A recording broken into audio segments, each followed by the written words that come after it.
Selamat pagi pemirsa. Dampak nyata dari bencana banjir bandang dan tanah longsor di Aceh, Sumatera Utara, dan Sumatera Barat terpampang jelas di depan mata kita. Bukan hanya dari sisi statistik jumlah korban manusia yang menurut Badan Nasional Penanggulangan Bencana per Minggu 14 Desember 2025 telah merenggut korban 1.006 orang meninggal dunia, 217 orang hilang, dan 5.400 orang luka-luka.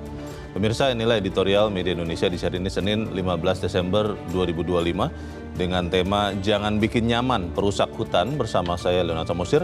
Dan Anda semua para pemirsa juga bisa ikut menyatakan pendapat Anda nanti dengan telepon nomor 021 583 99 100. Dan pemirsa, pagi ini telah hadir bersama saya anggota Dewan Redaksi Media Group Ade Alawi.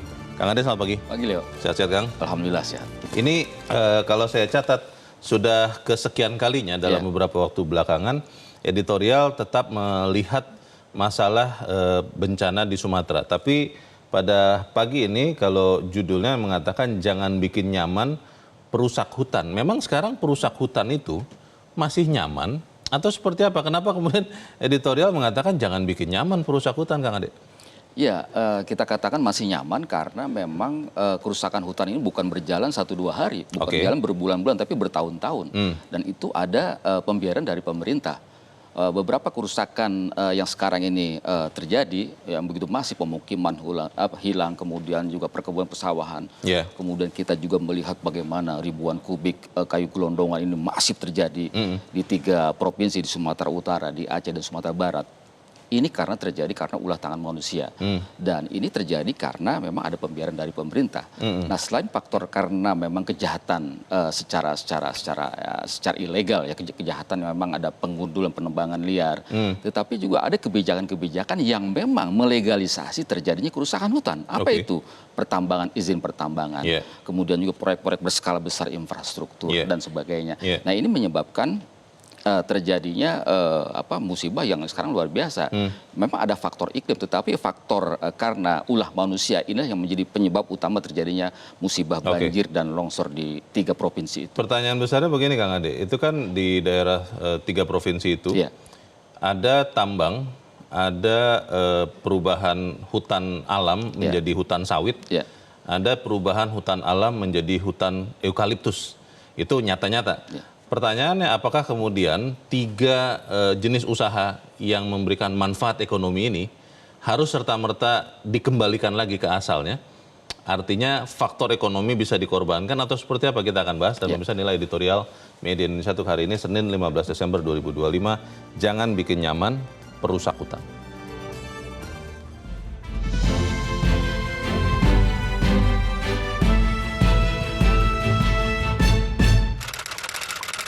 Jangan bikin nyaman perusak hutan.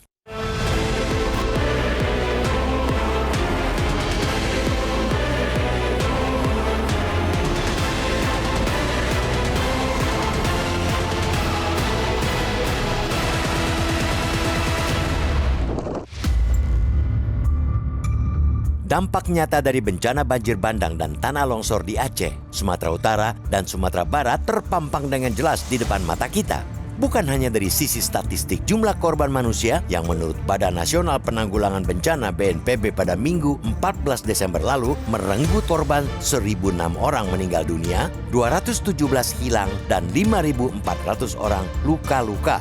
Lebih dari itu, ada kerugian baik material maupun moral yang jika dinominalkan pasti akan sangat besar nilainya.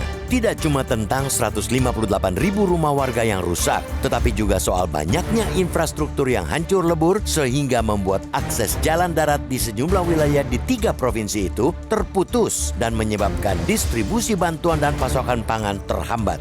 Dengan melihat dampaknya yang sangat luar biasa itu, jelas peristiwa kalau itu bukan sekadar bencana yang diakibatkan oleh fenomena alam biasa. Ada variabel lain yang justru menjadi faktor lebih kuat sebagai penyebab bencana banjir di Sumatera menjadi sangat besar dan ganas, yakni kerusakan ekologis. Pemanfaatan hutan secara ekonomis yang dilakukan secara serampangan telah menyebabkan kerusakan ekologi kian meluas hingga melampaui daya dukung lingkungan. Selama bertahun-tahun, pembukaan hutan skala besar, ahli fungsi lahan tanpa kendali, praktek pertambangan dan perkebunan yang abai tata kelola, hingga pembiaran terhadap pelanggaran izin telah memperlemah sistem ekologis di kawasan hulu.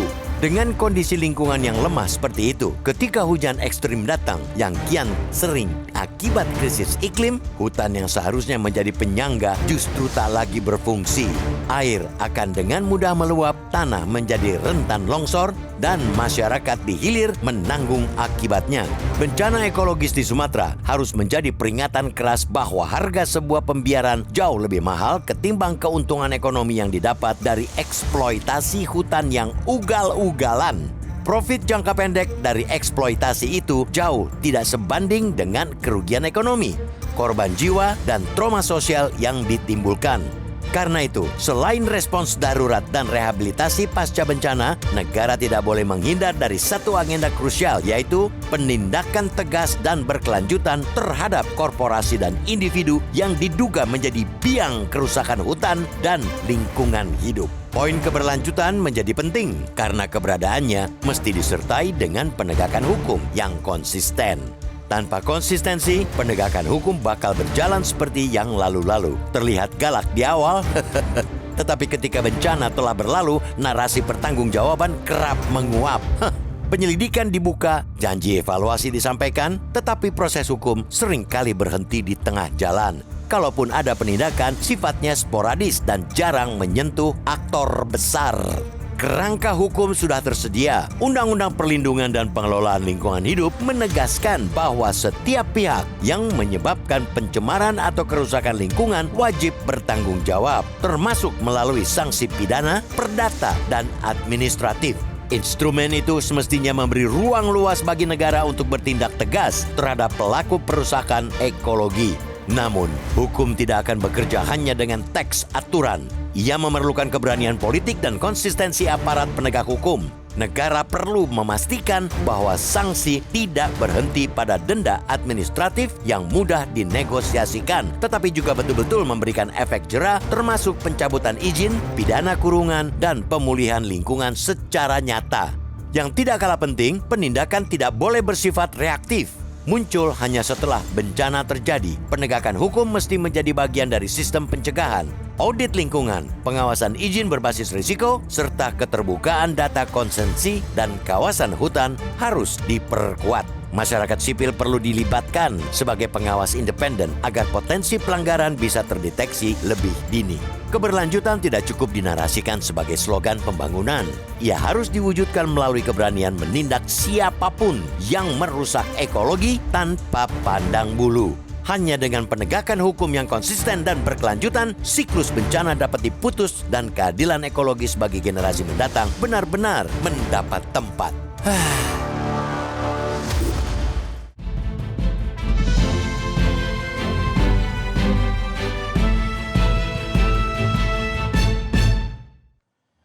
Di bagian berikut Anda bisa ikut menyatakan pendapat Anda, pemirsa. Untuk saat ini tetaplah bersama kami.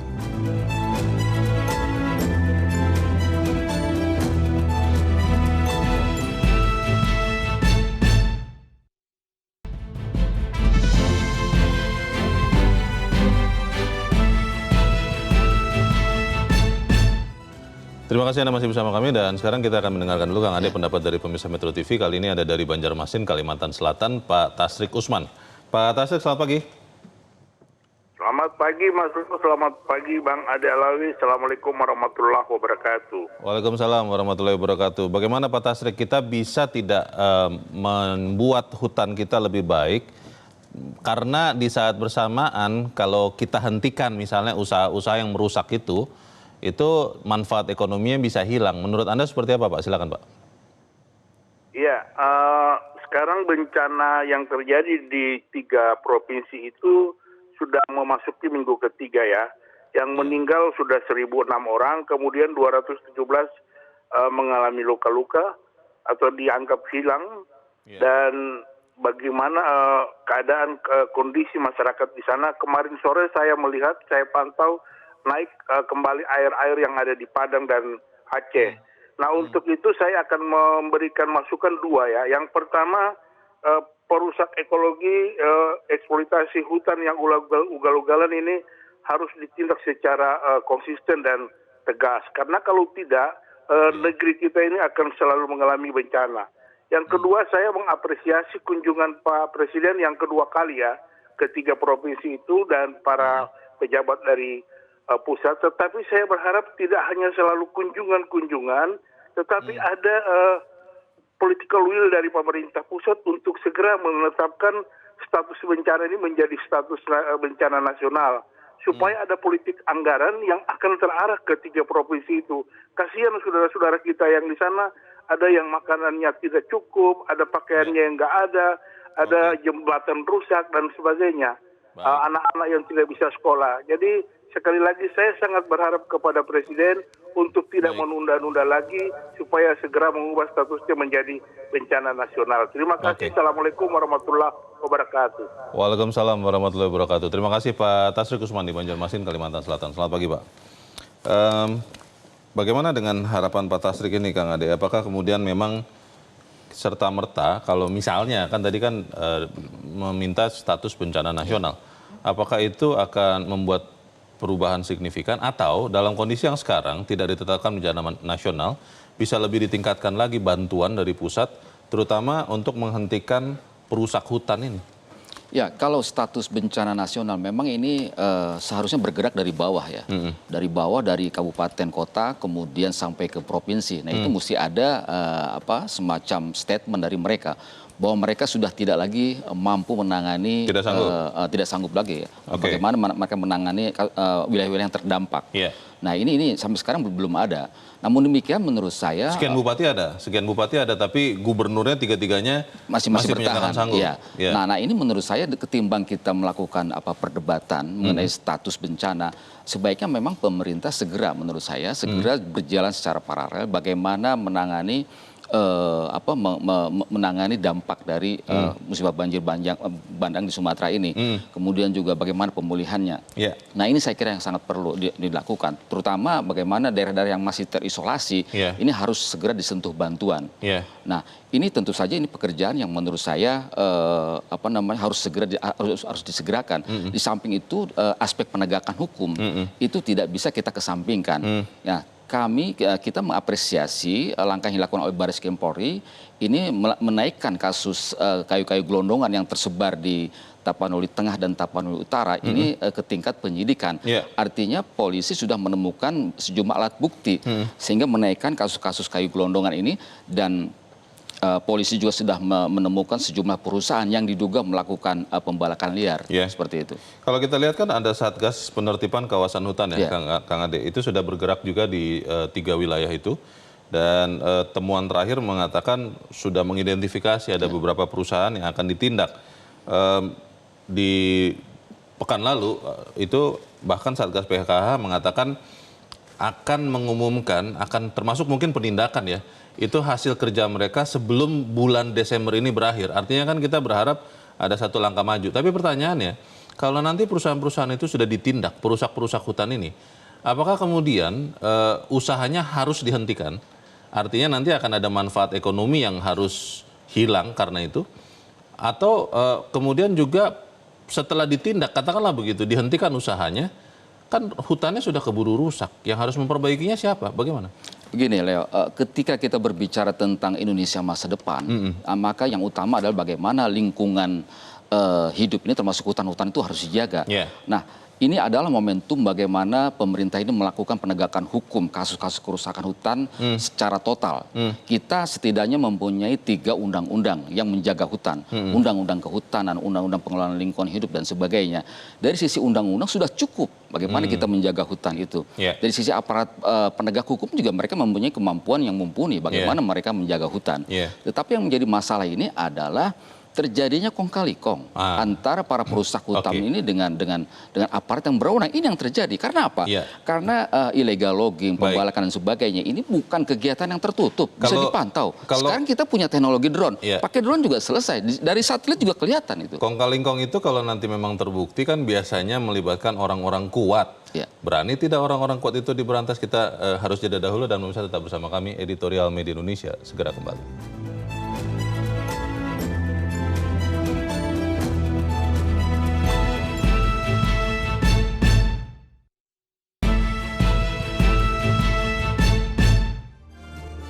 Terima kasih Anda masih bersama kami dan kita di bagian akhir diskusi kita pagi ini. Kang Ade, apa yang kita bisa dorong supaya kemudian ada perbaikan atau kemajuan untuk menindak para perusak hutan ini?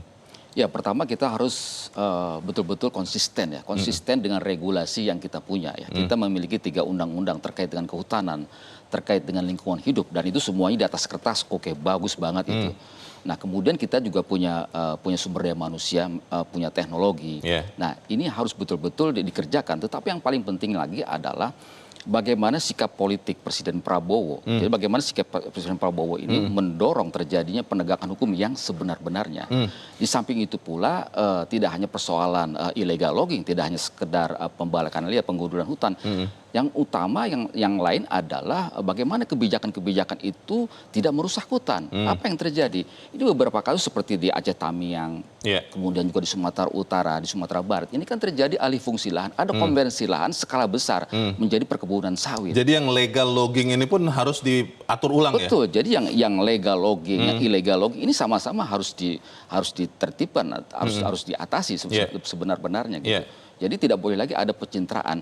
Nah, ini dibalik kasus banjir besar, musibah yang luar biasa menurut saya. Dan ini menurut Mualim ya, Gubernur Aceh ini sama seperti tsunami. Dan ini membuktikan bahwa selama ini pemerintah cuma pencitraan aja, melakukan penghutanan kembali sekian juta hektar. Tetapi fakta yang terjadi adalah deforestasi yang luar biasa. Laporan dari NGO misalnya berdasarkan data satelit itu terjadi skala besar penggundulan hutan itu 1,4 juta hektar di 3 provinsi Aceh, Sumatera Utara dan Sumatera Barat. Ini kan sudah jelas dari satelit dari citra satelit itu sudah kelihatan bagaimana deforestasi itu berjalan secara masif. Ini yang menjadi persoalan sebenarnya. Kita percaya ya Presiden Prabowo dan pemerintahannya akan sungguh-sungguh untuk memperbaiki masalah ini. Ya harus dengan sungguh-sungguh. Kalau betul-betul Presiden Prabowo dan jajarannya mencintai rakyat, melindungi segenap tumpah darah, melindungi bangsa ini, harus betul-betul ini menjadikan momentum bagaimana kita kembali ke alam. Baik. Orang Minangkabau mengatakan bahwa alam tak kambang jadi guru. Ini pepatah guru Minangkabau. Ini bukan hanya buat orang Minangkabau, tetapi juga buat kita semua, buat bangsa Indonesia. Alam tak kambang jadi guru ini adalah kita harus belajar dari alam, kita harus mencintai alam, kita harus menjaga alam. Ketika alam merusak, maka kita pun akan rusak. Ketika alam binasa, kita pun akan binasa. Seperti itu. Baik, supaya kita bisa hidup berdamai dengan alam, semoga apa yang kita bicarakan ini memberikan tambahan kekuatan bagi pengambil kebijakan. Kang Ade Alwi, terima kasih sudah hadir di tempat ini. Selamat pagi. Pagi. Pemirsa, keberlanjutan tidak cukup dinarasikan sebagai slogan pembangunan. Ia harus diwujudkan melalui keberanian menindak siapapun yang merusak alam tanpa pandang bulu. Hanya dengan penegakan hukum yang konsisten dan berkelanjutan, siklus bencana bisa diputus dan keadilan ekologis bagi generasi mendatang, anak cucu kita, benar-benar mendapat tempat. Saya Leonard Samosir, terima kasih.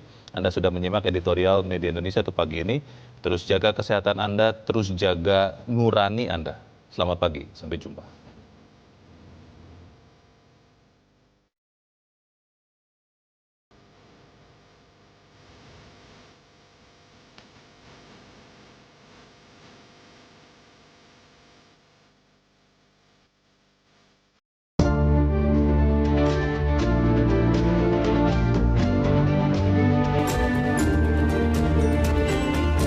Jelajahi cara baru mendapatkan informasi. Download Metro TV Extend sekarang.